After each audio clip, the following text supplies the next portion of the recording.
পুরসভায় চাকরি নিয়োগে এবার সিবিআই এর চাঞ্চল্যকর তথ্য। 17টি পুরসভায় নিয়োগ দুর্নীতির অভিযোগ।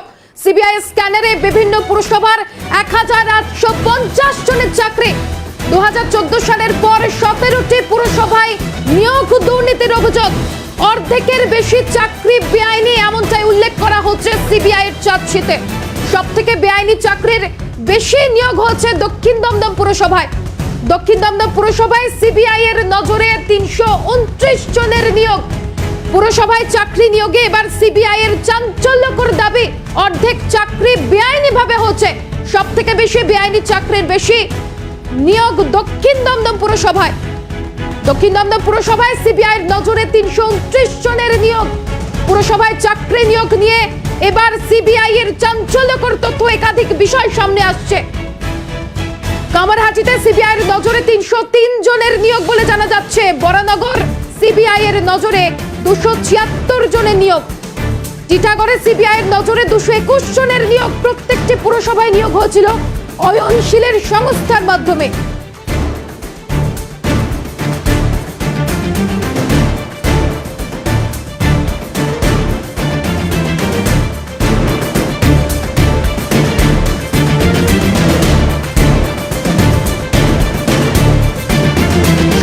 পুরসভায় নিয়োগ দুর্নীতির অভিযোগ, ঠিক কি অভিযোগ? সরাসরি মেঘা রয়েছে আমাদের সঙ্গে। মেঘা, কতগুলো পুরসভায় এই বেআইনি নিয়োগ হয়েছে কি জানতে পারছো?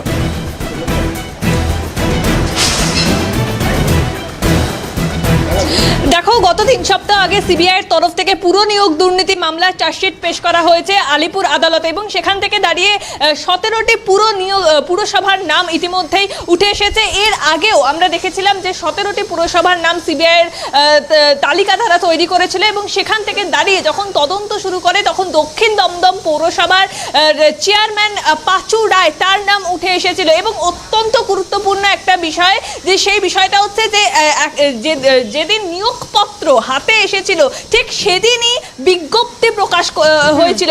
এই বিষয়টি সিবিআই আধিকারিকরা তারা অত্যন্তভাবে নজরে রাখছেন। এবং তোমাকে জানিয়ে রাখবো, কামারহাটি পৌরসভায় 303, টিটাগড়ে 221, বরানগরে 276। এই যে নিয়োগ, এই নিয়োগ সম্পূর্ণভাবে বেআইনিভাবে হয়েছে, এমনটাই কিন্তু সিবিআই সূত্র মারফত খবর। এবং পুরো নিয়োগ দুর্নীতির ক্ষেত্রে যে নিয়োগ হয়েছে তা অর্ধেকেরও বেশি হয়েছে একেবারে ভুয়োভাবে নিয়োগ হয়েছে, এমনটাই সিবিআই আধিকারিকরা তারা জানাচ্ছেন। এছাড়াও তোমাকে জানিয়ে রাখবো, প্রত্যেকটি পৌরসভার ক্ষেত্রেই নজরে আসছে যে যেদিনকে নিয়োগপত্র তারা হাতে পেয়েছেন সেদিনকে বিজ্ঞপ্তি প্রকাশ করা হয়েছে সরকারিভাবে। সেটা কি করে সম্ভব? এই বিষয়টি আদালতে প্রশ্ন করছেন তদন্তকারী আধিকারিকরা। একদিকে যেরকম পাঁচু রায়ের নাম উঠে এসেছে, অন্যদিকে এই যে গোটা স্ক্যামটি হয়েছে তার কিন্তু মধ্যস্থ হিসেবে অয়নশীল কাজ করেছে, এমনটাই সিবিআই আধিকারিকরা তারা জানিয়েছেন। এবং অয়নশীলের মাধ্যম দিয়ে আরো অন্যান্য মধ্যস্থকারীরা রয়েছেন, এবং অয়নশীল একেবারে যে এই স্ক্যামের ক্ষেত্রে অত্যন্ত গুরুত্বপূর্ণ ভূমিকা পালন করেছেন সেই বিষয়টিও কিন্তু চার্জশিটে উল্লেখ রয়েছে। অর্থাৎ চার্জশিটে অয়নশীলের নাম যেদিকে উল্লেখ রয়েছে, ইতিমধ্যেই জানো অয়নশীল প্রায় 1.5 বছর আগে গ্রেফতার হয়েছে। সেই অয়নশীলের নাম চার্জশিটে উল্লেখ করেছে। একেবারে মেঘার সঙ্গে থাকো তুমি। এর আগেও আমরা দর্শকদের এই চাকরি বিক্রির রেড চার্ট দেখিয়েছিলাম, আরো একবার দেখাবো সেই রেড চার্ট কি ছিল। সেই রেড চার্টে একবার দেখাই আপনাদের। এর আগেও চাকরি বিক্রির রেড চার্ট দেখিয়েছিলাম আপনাদের, আরো একবার দেখাবো সেই রেড চার্ট। পুরসভায় অয়নের চাকরি বিক্রির রেড চার্ট সিএন এর হাতে। এর আগেও আপনাদের দেখিয়েছিলাম, আরো একবার দেখাবো। পুরসভায় শ্রমিক পদে ন্যূনতম 4 লক্ষ টাকা নিত অয়ন, এমনটাই তথ্য উঠে আসছে। 4 লক্ষ টাকা ন্যূনতম। অন্যদিকে পুরসভায় ড্রাইভার পদে নিয়োগের ক্ষেত্রে ন্যূনতম 4 লক্ষ টাকা নিত। পুরসভায় সাফাই কর্মী পদেও ন্যূনতম 4 লক্ষ টাকা নিত অয়ন। পুরসভায় জিআরপিটি পদ, সেখানেও ন্যূনতম 4 লক্ষ টাকা নিত অয়ন, এমনটাই জানা যাচ্ছে। ন্যূনতম 7 লক্ষ টাকা নিত পুরসভায় জিআরপিসি পদে। পুরসভায় টাইপিস্ট পদে নিয়োগের ক্ষেত্রে ন্যূনতম 7 লক্ষ টাকা নিত অয়নশীল। পুরসভায় অয়নের চাকরি বিক্রির রেড চার্ট এর আগেও আপনাদের দেখিয়েছিলাম, আরো একবার দেখালাম। এর আগেও বিভিন্ন অঙ্কের টাকা নেওয়া হতো বিভিন্ন চাকরি দেওয়ার ক্ষেত্রে। আরো একবার এই পুরসভার দুর্নীতি নিয়ে একাধিক প্রশ্ন সামনে আসছে। আরো একবার আমরা মেঘার কাছে যাওয়ার চেষ্টা করব। মেঘা, একদিকে চাকরি বিক্রি দুর্নীতির অভিযোগ এর আগে আমরা প্রকাশ্যে এনেছিলাম ঠিক কত অঙ্কের টাকার বিনিময়ে কোন কোন পদে চাকরি দেওয়া হতো। এরপরেও আবারও একাধিক পুরসভার বিরুদ্ধে অভিযোগ। এই মুহূর্তে দাঁড়িয়ে ঠিক কি পরিস্থিতি, ওভারঅল গোটা বিষয়টার দিকে নজর রাখবো।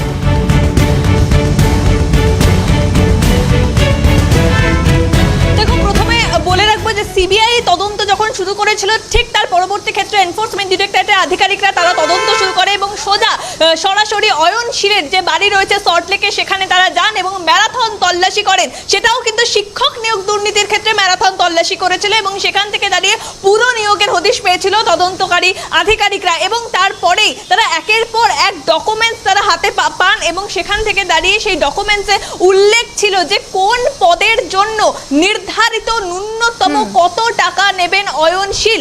এই বিষয়টিও কিন্তু একেবারে সেই ডকুমেন্টে উল্লেখ করেছিলেন এনফোর্সমেন্ট ডিরেক্টরেটের আধিকারিকরা এবং যে সিজ অর্থাৎ যে সিজার লিস্ট তারা দিয়েছিলেন সেই সিজার লিস্টে একেবারে স্পষ্টতভাবে উল্লেখ ছিল অয়নশীলের পরিবার তারা কিভাবে যুক্ত রয়েছে এবং ওএমআর শিটের সঙ্গেও কিন্তু অয়নশীল যুক্ত ছিল। সেখান থেকে দাঁড়িয়েই তদন্ত শুরু করেছিল সিবিআই আধিকারিকরা এবং তারপরে এনফোর্সমেন্ট ডিরেক্টরেটের আধিকারিকরা তারাও কিন্তু পুরো নিয়োগ দুর্নীতির যে তদন্ত ইসিআর দায়ের করে সেই ইসিআর দায়ের করে তদন্ত শুরু করেছিল এবং সেখান থেকে একের পর এক বিস্ফোরক তথ্য উঠে আসে। অর্থাৎ ন্যূনতম যে কোনো পদের জন্য অর্থাৎ ড্রাইভারের ক্ষেত্রে যেরকম 5 লক্ষ টাকা সেরকম টাইপিস্টের ক্ষেত্রে 7 লক্ষ টাকা, এইভাবে একের পর এক ধাপ অনুযায়ী 11 লক্ষ 12 লক্ষ 10 লক্ষ এইভাবে একের পর এক ধাপ অনুযায়ী কিন্তু বৃদ্ধি পেত সেই টাকা নেয়ার যে হিসেব সেই হিসেব এবং সেখান থেকে দাঁড়িয়ে একের পর এক চাঞ্চল্যকর তথ্য এর আগেও তদন্তকারী আধিকারিকরা দুই কেন্দ্রীয় তদন্তকারী সংস্থা তারা আদালতে তুলে ধরে। একদিকে এনফোর্সমেন্ট ডিরেক্টরেটের আধিকারিকরা তারা যেরকম ব্যাংশাল কোর্টে নগর দায়ের আদালতে ইডি স্পেশাল আদালতে তারা তুলে ধরেছিলেন, অন্যদিকে সিবিআই আধিকারিকরা তারাও কিন্তু আলিপুর আদালতে তারা গোটা বিষয়টি পেশ করেছিলেন এবং সেখান থেকে দাঁড়িয়ে গত 3 সপ্তাহ আগে চার্জশিট পেশ করলো সিবিআই আধিকারিকরা এবং সেখানে দুই ব্যক্তির নাম আমরা দেখছি। একদিকে অয়নশীল যিনি ইতিমধ্যে গ্রেপ্তার হয়েছেন এবং পাশাপাশি পাঁচু রায়। এই বিষয়টিও নিয়ে কিন্তু ইতিমধ্যেই তদন্ত শুরু করবেন তদন্তকারী আধিকারিকরা। এর আগে পুরসভার নিয়োগ নিয়ে যখন দুর্নীতি প্রকাশ্যে এসেছিল আমরা দেখেছিলাম বিভিন্ন পুরপ্রধান থেকে প্রাক্তন পুরপ্রধান তাদেরকে তলব করা হচ্ছিল। এক্ষেত্রে কি সেরকম কোনো খবর আছে?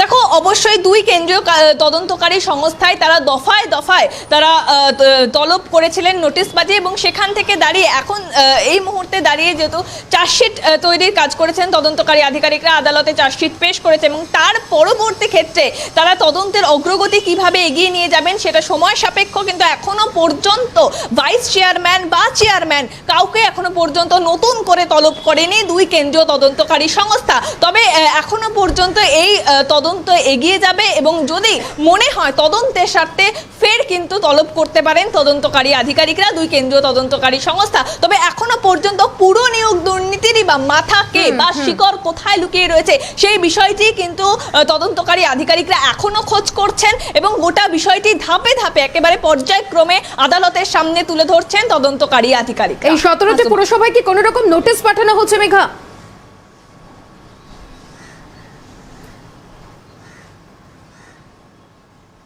দেখো, তোমাকে বলবো এর আগে 14টি পুরসভার নাম উঠে এসেছিল এবং 14টি পুরসভাকে দফায় দফায় নোটিশ পাঠিয়েছিলেন দুই কেন্দ্রীয় তদন্তকারী সংস্থা, একদিকে সিবিআই অন্যদিকে ইডি এবং এরপরে আরো পুরসভার সংখ্যা ইতিমধ্যেই বাড়ছে। সেক্ষেত্রে দাঁড়িয়ে মেঘার সঙ্গে থাকো তুমি এই মুহূর্তে আইনজীবী বিকাশ রঞ্জন ভট্টাচার্য রয়েছেন টেলিফোন লাইনে। বিকাশ রঞ্জন বাবু, একদিকে পুরসভা নিয়োগ দুর্নীতি, যে দুর্নীতি নিয়ে আগেও বেশ কিছু তথ্য প্রকাশ্যে এসছে, এবার সিবিআই স্ক্যানারের 17টি পুরসভা, আপনার প্রতিক্রিয়া জানবো।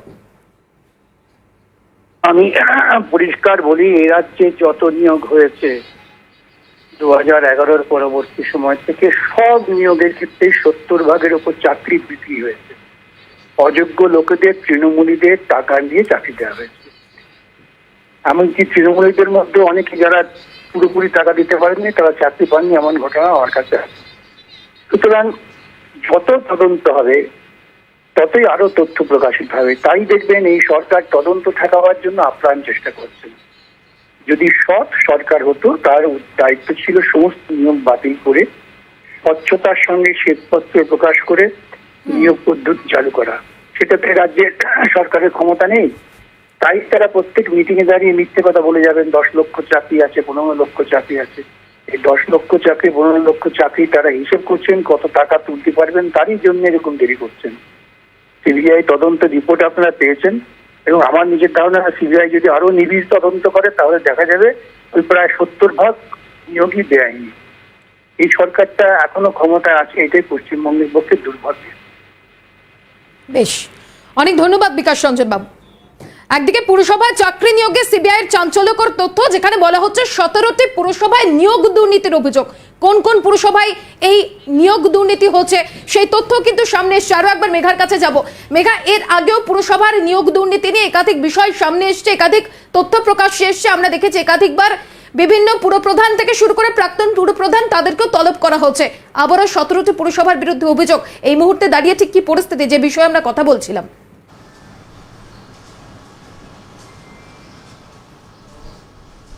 দেখো, প্রাথমিকভাবে যখন তদন্ত শুরু হয়েছিল তখন 14টি পুরসভার নাম সামনে এসেছিল এবং সেই 14টি পুরসভার তালিকা 2 কেন্দ্রীয় তদন্তকারী সংস্থাই আদালতে পেশ করেছিল। সেই অনুযায়ী নোটিশ পাঠানো হয়েছিল এবং নোটিশ পাঠানোর পর একে একে ভাইস চেয়ারম্যান সহ অন্যান্য যারা রয়েছেন তাদের প্রত্যেককে তলব করে জিজ্ঞাসাবাদ করেছিলেন 2 কেন্দ্রীয় তদন্তকারী সংস্থা। তবে এখনো পর্যন্ত যে নতুন তথ্য সামনে আসছে, 17টি পৌরসভার নাম এখনো পর্যন্ত উঠে এসছে। অর্থাৎ তোমাকে জানিয়ে রাখবো, একটা লিঙ্কের সঙ্গে অপর একটি পৌরসভার কিন্তু লিঙ্ক আপ রয়েছে, এটা মনে করছেন কেন্দ্রীয় তদন্তকারী সংস্থা। কারণ দফায় দফায় যখন একটা পাতার পর অন্য পৃষ্ঠা তারা পরিবর্তন করছেন, তখন দেখছেন যে একটা পৌরসভার ক্ষেত্রে অন্যটি পৌরসভা কিন্তু যুক্ত রয়েছে। এই মুহূর্তে আইনজীবী ফিরদৌস শামীম রয়েছেন টেলিফোন লাইনে। ফিরদৌস বাবু, একদিকে পুরসভা নিয়োগ দুর্নীতি, যে নিয়োগ দুর্নীতি নিয়ে আগেও বিভিন্ন জলঘোলা হচ্ছে, দীর্ঘ টানাপোড়েন চলেছে। তবে এবার যে তথ্য সিবিআইয়ের হাতে 17টি পুরসভায় নিয়োগ দুর্নীতির আওতায় পড়ছে, কি বলবেন? দেখুন, আপনাদের প্রথমে মনে রাখতে হবে যে কিভাবে এই তদন্ত হয়েছিল এবং রাজ্য সরকার কিভাবে এই তদন্ত প্রক্রিয়াকে বন্ধ করার জন্য সমস্ত রকম ব্যবস্থা গ্রহণ করেছিল। প্রবীণ নন্দীর মামলায় ইডি তারা একটা অ্যাপ্লিকেশন করে বলে তারা প্রাথমিক শিক্ষক নিয়োগের দুর্নীতি তদন্ত করতে গিয়ে একজন অয়নশীলের সন্ধান পান। সেই অয়নশীল সে মিউনিসিপ্যালিটি গুলোতে যে বিভিন্ন নিয়োগ হয় সেই নিয়োগের দায়িত্বে রয়েছে। সে সেখানে বিভিন্ন মিউনিসিপ্যালিটিগুলোতে নিয়োগের ক্ষেত্রে পর্বতপ্রমাণ দুর্নীতি করেছে। তাই সিবিআই তদন্তের নির্দেশ দিতে হবে এবং সেই সিবিআই তদন্তের নির্দেশ পাওয়ার পরে সেই তদন্তের নির্দেশকে চ্যালেঞ্জ করে ডিভিশন বেঞ্চে যায় রাজ্য সরকার, ডিভিশন বেঞ্চে হেরে যান, তারপরে যান সুপ্রিম কোর্ট, সেখানেও হেরে যান এবং এই তদন্ত কন্টিনিউ হয়। আপনাদের নিশ্চিতভাবে মনে থাকবে সেই রেড চার্টের কথা, যে রেড চার্ট অনুযায়ী যে পিয়ন পদে নিয়োগের জন্য কত লক্ষ টাকা লাগবে, গ্রুপ ডিতে নিয়োগের জন্য কত লক্ষ টাকা লাগবে, ড্রাইভার পদে নিয়োগের জন্য কত লক্ষ টাকা লাগবে। গোটা রাজ্য জুড়ে চাকরির বাজার খুলে বসেছিল যে অর্থের বিনিময়ে চাকরি পাওয়া যাবে। একটি অত্যন্ত দুর্ভাগ্যজনক পরিস্থিতি তৈরি করেছিল এই শাসক দলের বদান্যতা, সেটা তৈরি হয়েছিল। এটা অত্যন্ত দুর্ভাগ্যজনক। আজকে এই তদন্তের ফলে অনেকটা আমাদ হয়েছে, ভবিষ্যতে আরো অনেক বেশি আমাদ হবে। আমি মনে করি দ্রুততার সঙ্গে তদন্ত শেষ করে যারা সেই সমস্ত নিয়োগ প্রক্রিয়ায় যোগ্য ছিল তাদের প্রত্যেককে চাকরি দিতে হবে, এই অযোগ্যদের বের করবে। বেশ, অনেক ধন্যবাদ আপনাকে। একদিকে পুরসভায় চাকরি নিয়োগে সিবিআইয়ের চাঞ্চল্যকর তথ্য, এর আগেও 14টি পুরসভার বিরুদ্ধে অভিযোগ এসেছিল এবং 2টি কেন্দ্রীয় তদন্তকারী সংস্থা তারা হাইকোর্টেও রিপোর্ট পেশ করেছিল। আবারও 17টি পুরসভার বিরুদ্ধে অভিযোগ। আবারও মেঘার কাছে যাওয়ার চেষ্টা করবো। মেঘা, যে বিষয়ে আমরা ছিলাম,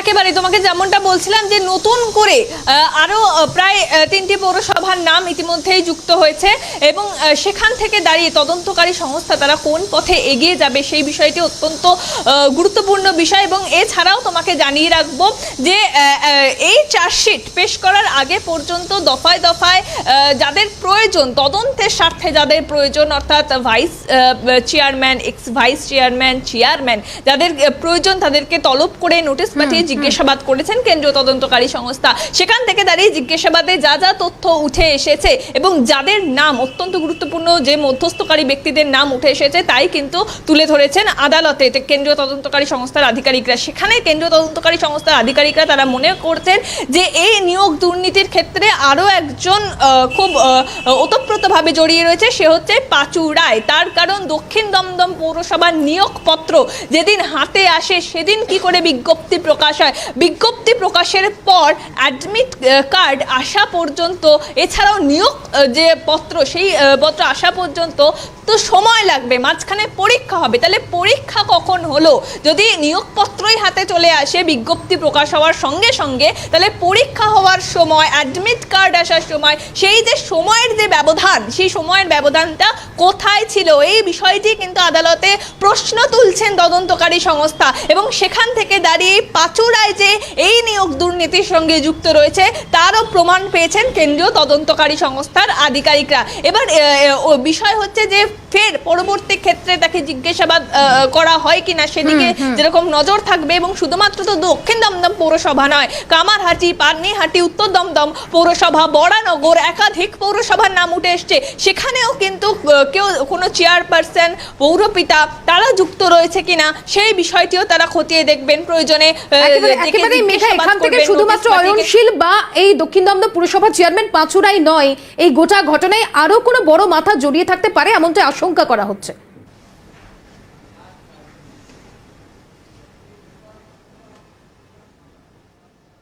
একেবারেই দেখো, শুধুমাত্র পাচুড়ায় বা অয়নশীল যুক্ত রয়েছে এমনটা নয়।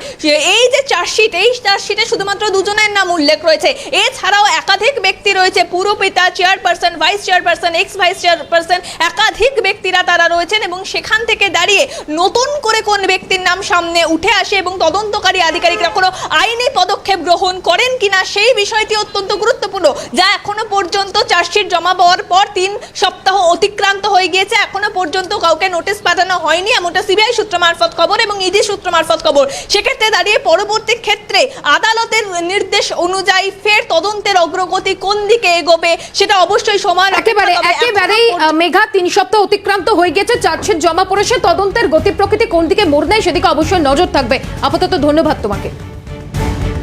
এর আগে 14টি পুরসভার বিরুদ্ধে অভিযোগ উঠেছিল। বিজেপি নেতা শিলভদ্র দত্ত এই মুহূর্তে রয়েছেন টেলিফোন লাইনে। শিলভদ্রবাবু, এর আগে 14টি পুরসভার বিরুদ্ধে অভিযোগ উঠেছিল, এবার তার সঙ্গে যুক্ত হলো আরো 3টি পুরসভা। পুরসভা নিয়োগ দুর্নীতিতে মোট 17টি পুরসভার নাম, কি বলবেন? দেখুন, বহুদিন ধরেই বিজেপি বলে আসছে যে পুরসভাগুলোর নিয়োগ দুর্নীতি শিক্ষা দুর্নীতির মধ্যেও বড় দুর্নীতি, এখানে নিয়োগ দুর্নীতি হয়েছে, এবং তার পরবর্তীকালে আমরা সিবিআই এর সূত্রে জেনেছিলাম যে নিয়োগ দুর্নীতি হয়েছে, এবং বেশ কিছু চেয়ারম্যানকে ডাকা হয়েছিল, তখন তৎকালীন চেয়ারম্যানকে ডাকা হয়েছিল, সেগুলো আমরা শুনেছি। কিন্তু শুধুমাত্র এই শোনাগুলো নয়, আমরা চাই এই দুর্নীতিগ্রস্ত চেয়ারম্যান এবং যারা যারা জড়িত তাদের অ্যারেস্ট করা এবং মুখোশটা খুলে দেওয়া। কারণ পশ্চিম বাংলায় পাশ করা ছেলেমেয়েরা চাকরি পাবে না, আর পয়সা দিয়ে তৃণমূলের দালালি করে তৃণমূলের চোরেদের টাকা দিয়ে তার চাকরি পাবে, এটা মেনে নেওয়া যায় না। তাই আমরা চাই শুধুমাত্র স্ক্যানারে আসা নয়, এদের দোষী প্রমাণিত করে এদের শাস্তি দেওয়া হোক, এবং সিবিআই এটা তো যত শীঘ্র সম্ভব করুক, এবং আমরা চাই চোরেরা জেলে যাক। বেশ, অনেক ধন্যবাদ শিলভদ্রবাবু।